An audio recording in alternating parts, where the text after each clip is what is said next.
চট্টগ্রাম বিশ্ববিদ্যালয়ের শিক্ষার্থীদের সাথে চট্টগ্রাম বিশ্ববিদ্যালয়ের আশেপাশে যারা থাকেন তাদের প্রায়শই ঝগড়াঝাটি, মারামারি বা সংঘর্ষ হয়।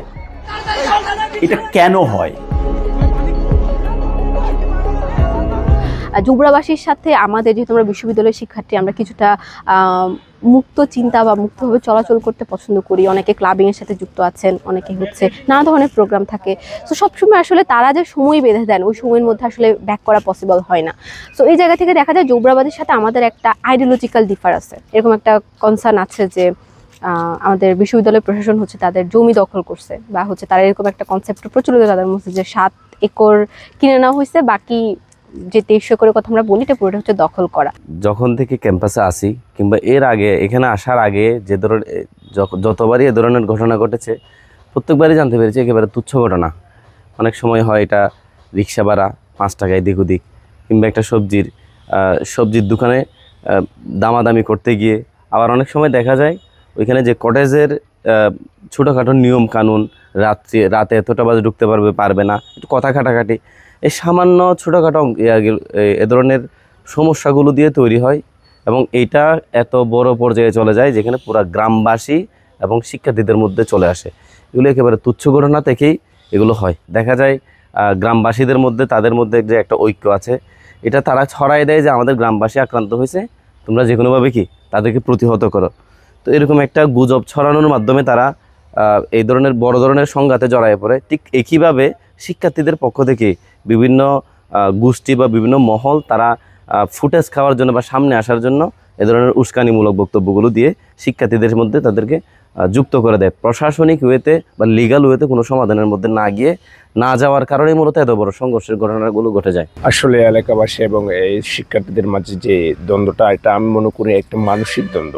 এর কারণটা হচ্ছে উভয় পক্ষ মনে করে নিজেরা সুপারিয়র। জোবরাবাসী মনে করে তারা এই এলাকার আদিম অধিবাসী এবং এখানে তাদের শ্রেষ্ঠত্ব। পাশাপাশি আমাদের শিক্ষার্থীরা মনে করে ওরা ইউনিভার্সিটির স্টুডেন্ট, বাংলাদেশের টপ একটা বিশ্ববিদ্যালয়ের স্টুডেন্ট, ওরাও ওনাদেরকে সুপারিয়র মনে করে। এই যে একটা মানসিক দ্বন্দ্ব, উভয়ে নিজেদেরকে শ্রেষ্ঠত্ব ভাবার কারণে এই একটা দ্বন্দ্ব হয়ে থাকে। সেই জন্য কেউ কাউকে ছাড় দিতে ইচ্ছুক নয়। উভয়ের শ্রেষ্ঠত্ব বজায় রাখার একটা মানসিক চিন্তাভাবনা সবসময় কাজ করে। আমি মনে করি যে এলাকাবাসী এবং শিক্ষার্থীদের মধ্যকার যে দ্বন্দ্বটা তৈরি হয় বারবার, কিন্তু এটা পুরোপুরি নিরসনের দিকে এগোতে পারে না, যার কারণে দেখা যায় একটা সংঘর্ষ শেষ হয়ে যাওয়ার পর পরবর্তীতে আরেকটা সংঘর্ষ তৈরি হয় এবং এর সাথে বিগত সংঘর্ষের যেই হচ্ছে যে ক্ষোভটা থেকে যায় বা পুরোপুরি নিরসন না হওয়ার যে একটা অবস্থা তৈরি হয়, সেটা আবার পুনরায়ভাবে একটা নতুন সংঘর্ষে আরো শক্তিশালী হয়ে ওঠে। সাধারণভাবে আমি যেটা দেখি, আমার অভিজ্ঞতায় যেটা দেখেছি, অত্যন্ত সামান্য তুচ্ছ বিষয় নিয়ে এই ঝামেলাগুলো বেঁধে যায়। জোবরার যারা আছে তাদেরকে দীর্ঘদিন হলো মনে করা হয় যে বিশ্ববিদ্যালয়কে তারা অনেক সুবিধা নিচ্ছে, তারা ব্যবসাপাতি করছে, তারা এখানে চাকরি করছে, কিন্তু যথাযথ সম্মান তারা বিশ্ববিদ্যালয় শিক্ষার্থীদের বা অন্যান্যদের দিচ্ছে না। একটা মনস্তাত্ত্বিক দ্বন্দ্ব গভীরভাবে লেগে আছে দীর্ঘদিন হলো, সেটাই মাঝে মধ্যে প্রকাশ হয়ে যায়। এটারই আমার ধারণা যে সংঘর্ষের দিকে গড়ায়। তবে দেখেন, এটা একটা সাধারণ, আমরা যেটা মনে করলাম আমাদের শিক্ষার্থীদের শ্লাঘার কারণে তাদের বিশ্ববিদ্যালয় সুলভ অহংকার এবং তার আশেপাশে যারা আছে তারা ঠিক বিশ্ববিদ্যালয়ের মর্যাদা বোঝে না, তাদেরকে ছোট করা এবং তারাও এটাকে ওইভাবেই দেখা যে একটা প্রতিপক্ষকে আমরা জায়গা দিছি, থাকতে দিছি, পড়তে দিছি, এই দুটো ব্যাপার যেমন আছে। কখনো কখনো মনে হয় যে বিশ্ববিদ্যালয়ের শিক্ষার্থীরা যাদের বয়স কম, প্রথম বা দ্বিতীয় বর্ষে থাকে, তারা বিশ্ববিদ্যালয়ে ভর্তি হওয়ার পরে এক ধরনের শ্লাঘা বোধ করে, খুব ছোটোখাটো বিষয়ে বড় ধরনের প্রতিবাদ বা ঝামেলা করে বসে। প্রায়শই দেখা যায় যে রিকশাওয়ালাকে পেটাচ্ছে, গ্রামে যে অহেতুক মোটরসাইকেলের হর্ন দিচ্ছে কিংবা একটা কিছু করছে। কিন্তু এইগুলো তো উপরের কারণ। খুব গভীরের কারণ যদি যাই, তাহলে আমার যেমন সন্দেহ হয় এইবার যে ঘটনাটা ঘটলো, প্রত্যেকটা কারণই তো নানা সময় নানা রকম থাকে, এইবার কারণের অনেক গভীর মনস্তাত্ত্বিক ব্যাপার আছে। আমাদের এখানে নারী শিক্ষার্থীদের একটা অসম্মান করার ব্যাপার নানা জায়গায় রয়ে গেছে। তাদের তারা যেভাবে স্বাধীনতার চিন্তা করে, তারা যেভাবে চায়, সেটাতে আমাদের বিশ্ববিদ্যালয়ের কর্তা ব্যক্তিরা, বিশ্ববিদ্যালয়ের শিক্ষক, বিশ্ববিদ্যালয়ের কর্মচারীরা তারা নিজেরাই বাধা দেয় এবং সেইটা বিশ্ববিদ্যালয়ের এলাকাগুলোতেও ছড়িয়ে পড়ে। সুতরাং এইবারের ক্ষেত্রে একটা নারীকে অসম্মান করা এটা একটা বড় কারণ ছিল, এবং একটা নারী যখন অসম্মানিত হয়েছে বলে তার সহপাঠীরা জানে, তখন তো এটা আসলে রোধ করা কঠিন। আপনি যুক্তি না, তারা হচ্ছে আমার বোন, এটা কেন হয়েছে, এটা যুক্তিবুদ্ধি আর কাজ করে নাই। এটার একটা তাৎক্ষণিক ঘটনা ঘটে যেতে পারে বা যায়, সেটা হচ্ছে আমাদের মেয়েরা যখন এর আগেও আক্রান্ত হয়েছে, ঝামেলা করেছে বা ঝামেলায় পড়েছে, প্রশাসন তাদের পাশে দাঁড়ায় নাই, বরং তাদেরকে বহিষ্কার করেছে, একটা চরম শাস্তি দিয়েছে। তো মেয়েদের মধ্যে এবং ছেলেদের মধ্যে এইরকম একটা অনুভব থাকবার সুযোগ আছে। আমি মনে করি যে বিশ্ববিদ্যালয়ের কর্তৃপক্ষ আমাদের পাশে দাঁড়াবে না যখন এটা মেয়েদের ইস্যু। কারণ বিশ্ববিদ্যালয় কর্তৃপক্ষকে মেয়ে বৈরী বা নারী বৈরী বা শিক্ষার্থী বৈরী হিসেবে দেখবার একটা প্রবণতা আছে। আমরা যাই বলি না কেন, নর যে ছাত্র যে আছে, ছাত্রী যে আছে, বলি যে আচ্ছা মেয়েদের জন্য কিছু ভিন্ন আইন থাকবে, ছেলেদের জন্য কিছু ভিন্ন আইন থাকবে। এটা তো আসলে তারা যদি ধরেও নিই যে আচ্ছা দুটা ভিন্ন ধরনের মানুষ, কিন্তু ভাই অধিকারের বেলায় তো এটা মানবে না, মেয়েদের তো এটা মানার কথা না। একটা ছেলে যে অধিকার পায়, মেয়ে সে অধিকার চাইবে। তো ওই যে টেনশন, যেটা আসলে বিশ্ববিদ্যালয় দীর্ঘদিন হলো বা শুরু থেকে আসলে তারা জ্বালিয়ে রেখেছে, তারা এই জ্বালানিটা দিচ্ছে নানা সময় মেয়েদের নানা রকম বিধিনিষেধ তৈরি করে। যেমন এই যে হলে ঢুকবার ক্ষেত্রে একটা বিধিনিষেধ তৈরি করলো। এখন এই হলে ঢুকবার বিধিনিষেধটা যেন তারা, অনেকেই এই কারণে হলে থাকতে চায় না, সুতরাং এটা যেন আবার যে তার গ্রামে যে সে থাকে বা বিশ্ববিদ্যালয় সংলগ্ন যে আবাসিক এলাকায় সে থাকে, সেখানেও যেন এই নোটিশটা না পড়ে, সেটা নিয়ে কিন্তু তারা বেশি স্পর্শকাতর হয়ে আছে বলে আমার মনে হয়। এবং তারা সঙ্গত কারণেই যখন একটা ঘটনা ঘটেছে তখন ছেলে বন্ধুদের সহযোগিতা পেয়েছে। তারপরে প্রশাসনের এক ধরনের কি বলা যায় যে তাৎক্ষণিক তৎপরতা না থাকার কারণে এটা একটা বিপর্যয়ের ঘটনা ঘটে গেছে। সুতরাং একভাবে বলা সম্ভব না যে কখন কোন ঘটনার কারণে, সব ঘটনার কারণে একটা না, বিভিন্ন ধরনের কারণে বিভিন্ন সময় ঘটনাটা ঘটে। আমাদের বিশ্ববিদ্যালয়ের আশেপাশের যে গ্রাম, সেখানে একটা বিশেষ রাজনৈতিক দলের দীর্ঘদিনের জন্য মানে সম্পর্ক ভালো, তারা সেখানে রাজনীতি চর্চা করে, তাদের নিজেদের অনুগত বাহিনী আছে এবং তারা এটা নিয়ন্ত্রণ করে, এরকম একটা প্রচার আছে।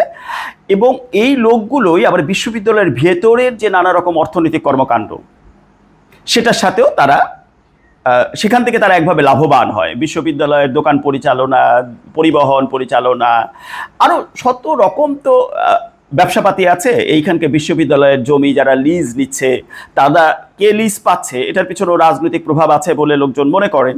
তো এই সবটা মিলিয়ে অস্বীকার করবার কোনো উপায় নাই যেখানে অর্থনীতির একটা ব্যাপার আছে, রাজনীতিরও একটা ব্যাপার আছে। রাজনীতির ব্যাপার হচ্ছে এই যে আপনি যদি এই বিশ্ববিদ্যালয়ের আশেপাশের এলাকাগুলো এক ধরনের প্রভাব রাখতে পারেন, অ্যাটলিস্ট এখানে মারামারি করে যে যদি ওখানে পালাতে পারেন বা ওইখানে অস্ত্রপাতি রেখে প্রয়োজনের সময় যদি এখানে নিয়ে আসতে পারেন, তাহলে আপনি একটু এগিয়ে থাকেন। সুতরাং ওইখানে তাদের সবারই এক ধরনের গোপন ঘাঁটি করবার চেষ্টা, মানে প্রভাবশালী রাজনৈতিক দলগুলো করবার চেষ্টা আছে। যারা বিশেষ করে যখন যে ক্ষমতায় থাকে তারা এই জায়গাগুলো নেয়, এবং কোনো সন্দেহ নাই যে সেই সব জায়গায়ও তো ভালো মানুষ, যেমন অনেকেই ভালো মানুষ, কিন্তু খারাপ মানুষ তো কিছু আছেই।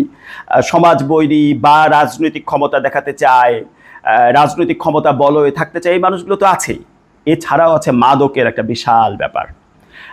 আমরা হয়তো ক্যাম্পাসের আপনি নিরাপদ রাখতে পারতেছেন, ক্যাম্পাসটা এক ধরনের মাদক থেকে মুক্ত রাখলেন আপনি, কিন্তু ক্যাম্পাস সংলগ্ন জায়গায় আপনি একটু হেঁটে গেলেই তো এটার সাথে একটা সম্পর্ক তৈরি করতে পারছেন। তো ওই রকম একেবারেই কি বলা যায় যে জল অচল একটা পরিস্থিতি তৈরি করে ফেলা, এটা সম্ভব হয় না। সুতরাং এর আগে আমরা শুনেছি যে মাদক ব্যবসায়ীরাও একভাবে এটা নিয়ন্ত্রণ রাখার চেষ্টা করেছে, তাদের মাদক ব্যবসা যেন অবাধ থাকে, সেটাতে যদি কেউ কখনো কোনো বাধা তৈরি করে সেটা নিয়ে তারা ঝামেলা করেছে।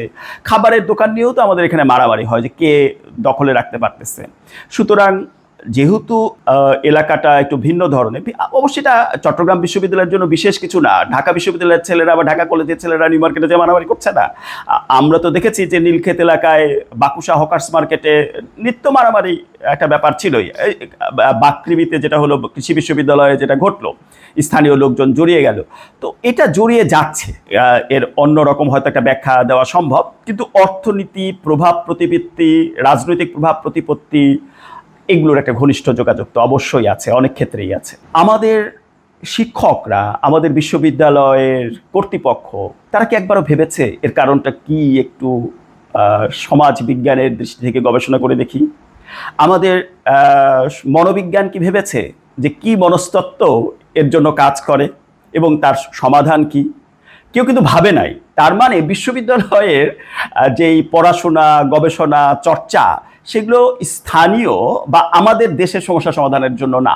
সবার আগে দরকার তাদেরকে যথাযথ সম্মান এবং শ্রদ্ধা প্রদর্শন করা। আমরা যদি এলাকাবাসীকে শ্রদ্ধা সম্মান না করতে পারি, সব সময় যদি তাদেরকে ছোট করি, আঘাত দিয়ে কথা বলি, অশিক্ষিত, মূর্খ এগুলো বলি, খুবই হাস্যকর। বিশ্ববিদ্যালয়ের যারা আমরা পড়াই তাদের যে শিক্ষা দীক্ষার কী অবস্থা, এটা তো এইভাবে বোঝা যায় যে এটা খুব একটা ভালো অবস্থা না। ভালো অবস্থা হলে তো আমরা মানুষকে অসম্মান করতাম না, অসম্মান করে একটা কথাও বলতাম না। নিজেকে হয়তো বলতাম, নিজেকে ক্ষুদ্র করতাম, কিন্তু অন্যকে ক্ষুদ্র করার যে চেষ্টা একটা ভয়ঙ্কর। আমাদের তো থাকতে হবে একসাথে।